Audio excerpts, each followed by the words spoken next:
स्वागत है दोस्तों। आचार्य रामचंद्र शुक्ल जी के महत्वपूर्ण कथनों पर आधारित हमारी ये दूसरी क्लास है। ये श्रृंखला हम निरंतर चलाते रहेंगे जब तक परीक्षाएं चल रही हैं, ताकि आदिकाल, भक्तिकाल, रीतिकाल और आधुनिक काल तक के महत्वपूर्ण कथनों को हम कवर कर सकें। तो इस दूसरी क्लास में शुरुआत करते हैं हम। पहला कथन देखते हैं। इस ग्रंथ में श्रृंगार की ही प्रधानता है, वीर रस किंचित आभास मात्र है। ये किस रचना के बारे में आचार्य शुक्ल जी कथन कहते हैं? ये बीसल देव रासों के बारे में कहते हैं। इसे ध्यान रखिएगा कि इस ग्रंथ में श्रृंगार की ही प्रधानता है, बीसल देव रासों में वीर रस किंचित आभास मात्र है। अगला कथन है, अपभ्रंश के योग से शुद्ध राजस्थानी भाषा का जो साहित्यिक रूप था वह डिंगल कहलाता था। तो आपको ध्यान रखना है, डिंगल क्या है? अपभ्रंश के योग से शुद्ध राजस्थानी भाषा का साहित्यिक रूप डिंगल कहलाता है। अगला महत्वपूर्ण कथन है, इसके अतिरिक्त और कुछ कहने की जगह नहीं कि यह पूरा ग्रंथ वास्तव में जाली है। ये कथन किस रचना के बारे में कहते हैं आचार्य रामचंद्र शुक्ल जी? पृथ्वीराज रासो के बारे में। वे कहते हैं कि इसके अतिरिक्त कुछ कहने की ज़रूरत है ही नहीं कि यह ग्रंथ वास्तव में पूरा जाली ग्रंथ है। ये महत्वपूर्ण कथन है और ये सारे जो कथन हैं वो रिपीटेड इतने ज़्यादा हैं परीक्षाओं में कि आपको इन्हें ध्यान ही रखना चाहिए।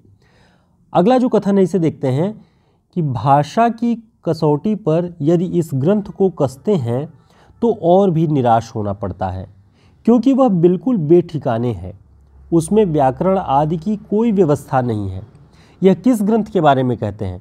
पृथ्वीराज रासो के बारे में आचार्य रामचंद्र शुक्ल जी कहते हैं। ध्यान रखिएगा कि उसमें व्याकरण आदि की कोई व्यवस्था है ही नहीं, बिल्कुल बेठिकाने का है और भाषा की कसौटी पर कसते ही बहुत निराश होना पड़ता है। तो ये पृथ्वीराज रासो के बारे में शुक्ल जी का कथन है।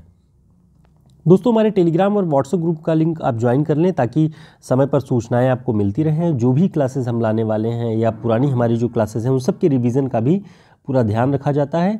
तो जुड़ जाएं, डिस्क्रिप्शन बॉक्स में आपको लिंक मिल जाएगा।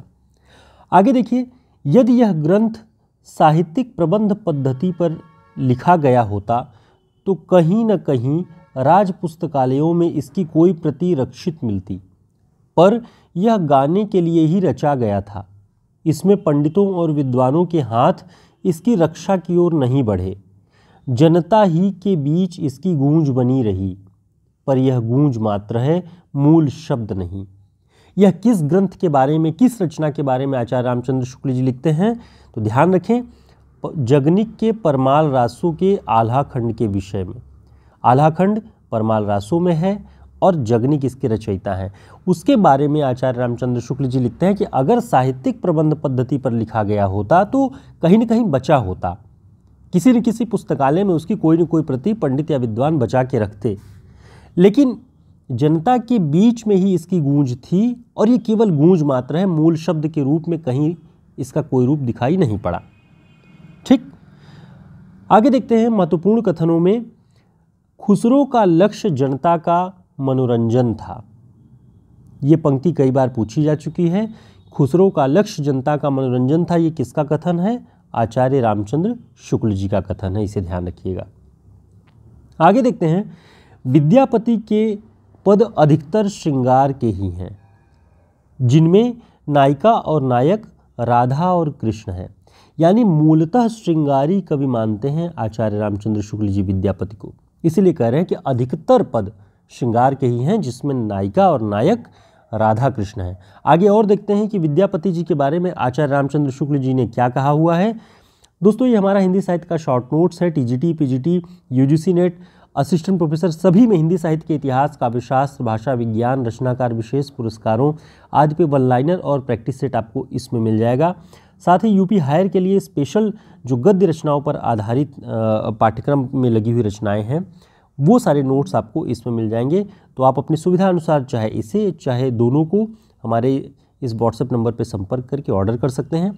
बहुत उपयोगी है सभी परीक्षाओं की दृष्टि से। देखते हैं विद्यापति के बारे में आचार्य शुक्ल जी और क्या कहते हैं। ये सारे कथन बहुत महत्वपूर्ण हैं। विद्यापति शैव थे। इन्होंने इन पदों की रचना श्रृंगार काव्य की दृष्टि से ही की है, भक्त के रूप में नहीं। विद्यापति को कृष्ण भक्तों की परंपरा में न समझना चाहिए। देखिए साफ साफ शुक्ल जी कह रहे हैं कि विद्यापति शैव थे, ये श्रृंगारी कवि थे, इनके पदों को कृष्ण भक्तों की परंपरा में नहीं समझना चाहिए। ठीक है, सारे पद इन्होंने श्रृंगार काव्य की दृष्टि से लिखे हुए हैं, ये शुक्ल जी कहते हैं। मोटे हिसाब से वीरगाथा काल महाराजा हम्मीर के समय तक ही समझना चाहिए।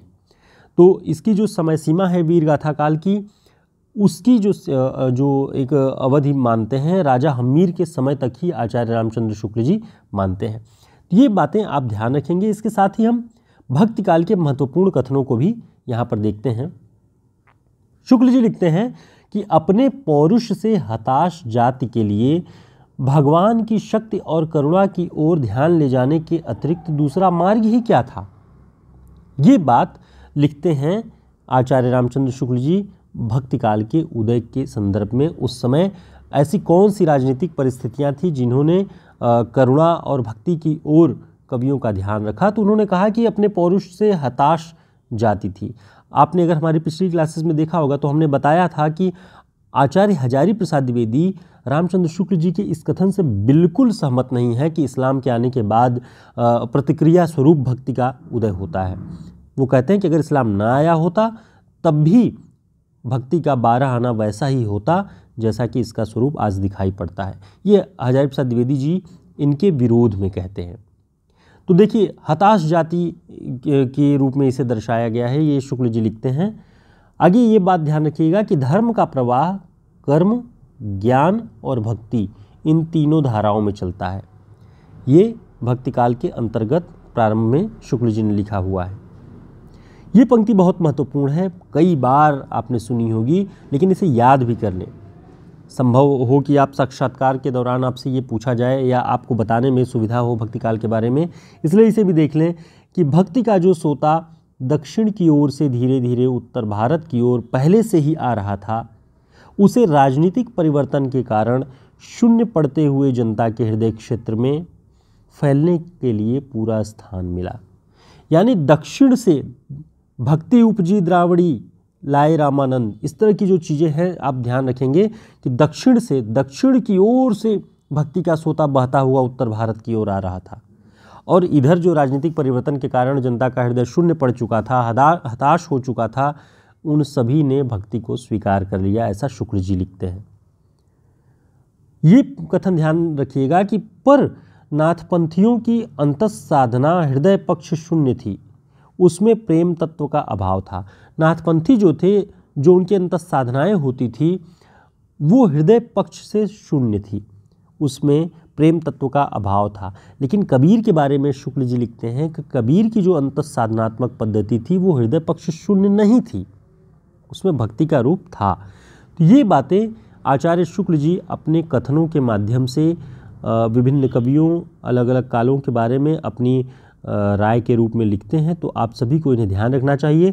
हम ऐसे ही 10-10, 15-15 महत्वपूर्ण कथनों का ये प्रैक्टिस सेट लेकर के आपके लिए मौजूद होते रहेंगे, ताकि बहुत ज़्यादा लंबी क्लास का लोड ना हो और थोड़े थोड़े में ही आप महत्वपूर्ण पंक्तियों को शुक्ल जी के पहचानते रहें, जानते रहें, उनके संदर्भों को भी आप समझते रहें कि किस संदर्भ में उन्होंने क्या लिखा हुआ है, वो भी हम आपको बताएंगे। तो दोस्तों, आपको ये क्लास कैसे लगी आप कमेंट बॉक्स में ज़रूर बताएं। आगे हम आपके लिए बेहतर प्रयास करते रहें, इसके लिए ज़रूरी है आपकी राय हमें जानना। फिर मिलेंगे एक नई क्लास में, तब तक के लिए नमस्कार, शुभकामनाएं।